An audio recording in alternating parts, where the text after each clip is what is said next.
Assalamualaikum warahmatullahi wabarakatuh. Perkenalkan, nama saya Tegar Hidayat dengan NIM 2006050111013. Kali ini saya akan menjelaskan untuk ujian tengah semester dari mata kuliah Praktikum Rekayasa Perangkat Lunak. Judul dari proyek yang saya buat sendiri itu adalah Sistem Informasi Penyediaan Jasa Layanan dalam Game Online berbasis web menggunakan metode waterfall. Yang pertama itu di latar belakang.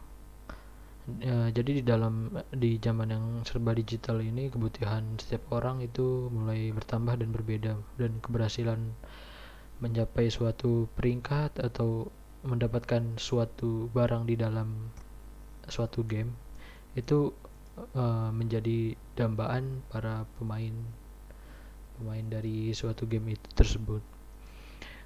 Tapi di antara mereka itu memiliki halangan untuk mendapatkan atau mencapai peringkat yang mereka inginkan di suatu game tersebut. Jadi dari berbagai halangan yang ada, seperti kurangnya waktu luang yang menyebabkan tidak bisa bermain game untuk waktu yang cukup lama, kesulitan yang dialami saat menyelesaikan misi yang diberikan di dalam game yang dimainkan, lalu ada keinginan untuk mendapat atau mencapai sesuatu pada sebuah game itu secara cepat. Jadi layanan atau jasa ini dikerjakan oleh orang secara profesional bekerja di bidang game. Jadi mereka ini menawarkan jasa untuk memainkan game bagi orang lain yang ingin menaikkan peringkat atau level pada sebuah game. Atau dalam kondisi tertentu mereka bertugas untuk mendapatkan sebuah item di dalam game. Jadi alasan dibuatnya sistem ini menggunakan web dikarenakan sejauh ini di Indonesia khususnya marketplace daring, misalnya Tokopedia, Bukalapak, Lazada itu belum mengizinkan membuka jasa layanan di dalam sebuah game. Jadi dari situlah ide untuk menciptakan situs web tersendiri dalam membuka jasa layanan ini. Dan model pengembangan software yang digunakan pada project ini, saya menggunakan model atau metode waterfall. Jadi waterfall sendiri itu metode pengembangan perangkat lunak tradisional yang sistematis, yang dimana pengerjaannya harus dilakukan secara berurutan dari satu tahap ke tahap lain, layaknya air terjun.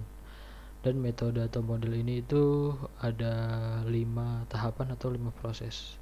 Jadi yang pertama di sini ada requirement analysis, atau bahasa Indonesianya analisis kebutuhan. Ini itu fase pengembang suatu sistem.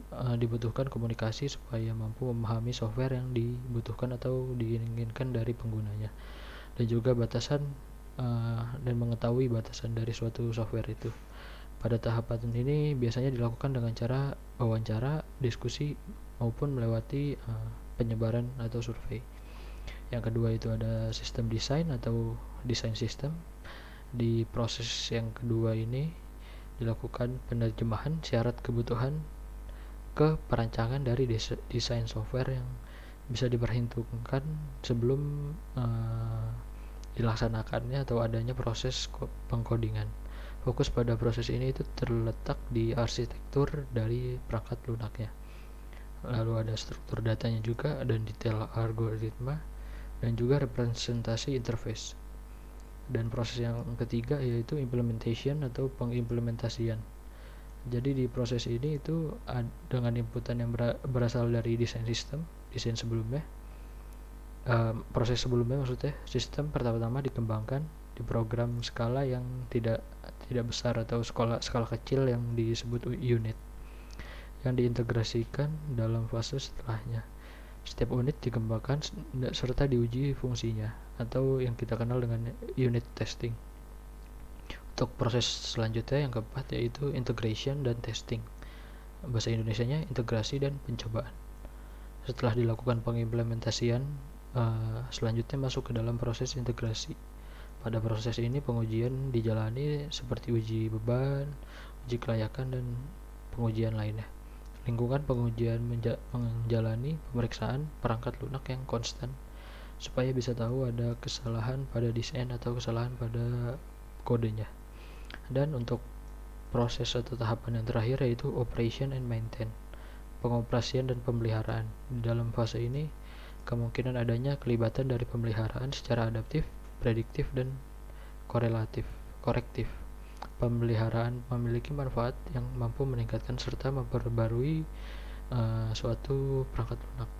Pemeliharaan menghasilkan patch yang dimana berguna untuk meningkatkan produk ke beberapa versi di atasnya, misalnya 1.0 ke 1.1 gitu, yang artinya produk akan lebih baik. Dan manfaat dari penggunaan metode atau model waterfall itu adalah pengerjaan sistem project akan terjadwal dengan baik dan mudah untuk dikontrol, serta cocok untuk sistem perangkat lunak dengan kompleksitas yang rendah. Dan pada project ini masalahnya itu yang pertama belum adanya platform khusus yang menyediakan layanan jasa membantu dalam sebuah game seperti yang saya sebutkan tadi. Yang kedua itu rendahnya kepercayaan pembeli jasa jika pembelian jasa dilakukan secara langsung dengan seorang penyedia jasa yang kurang terpercaya.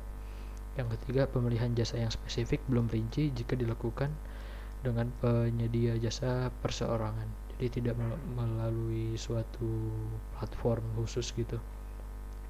Dan solusi di project ini itu akan dikembangkannya penyediaan jasa game online yang menggunakan website sebagai basis dan diharapkan bisa mempermudah pemain yang merasakan kesulitan atau tidak ada waktu luang. Dan nanti pengguna bisa memilih judul gamenya dan harga dan estimasi muncul saat pengguna udah memilih jenis jasa yang sesuai. Lalu pihak admin akan masuk ke sistem melalui username dan password khusus yang dapat membuka pintu bagian belakang backend dan seterusnya. Dan penggunanya itu melalui username atau password unik yang seharusnya harus didaftarkan. Tapi walaupun misalnya ingin melihat saja itu tidak perlu untuk mendaftar. Dan di sini bisa dilihat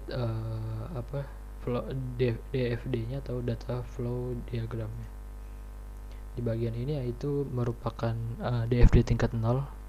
Jadi ada tiga saya lupa, external entity yaitu user, admin, dan pengunjung. Dan ada satu proses yaitu sistem informasi jasa layanan. Di sini yang pertama ada admin ini bisa pengelolaan jasa layanannya dan mendapatkan informasi dari jasa layanan berupa informasi manajemen. Lalu di pengunjung tidak perlu daftar atau apa, tapi dia bisa untuk pencarian produk dan mendapatkan informasi produk.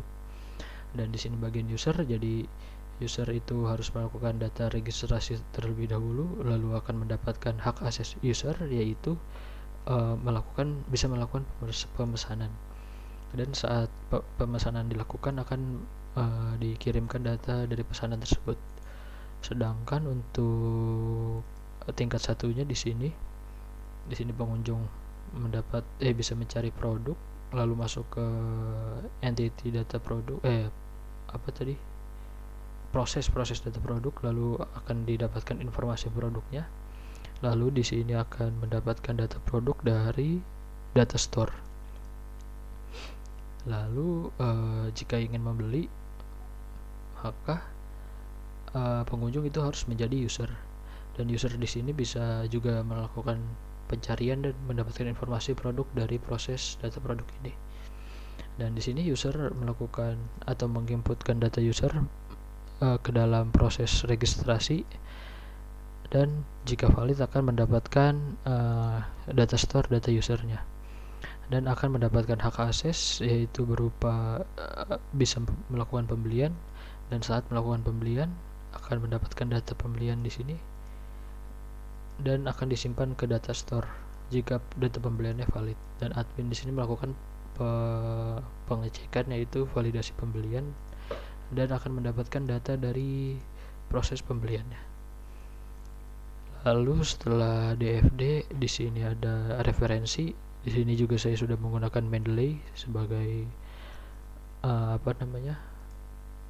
sebagai daftar pustakanya bisa dicek di bagian di sini. Oh ya, di sini ada 5, 1 2 3 4 5, dan bisa dicek di bagian ini sesuai, ada 1 2 3 4 dan 5.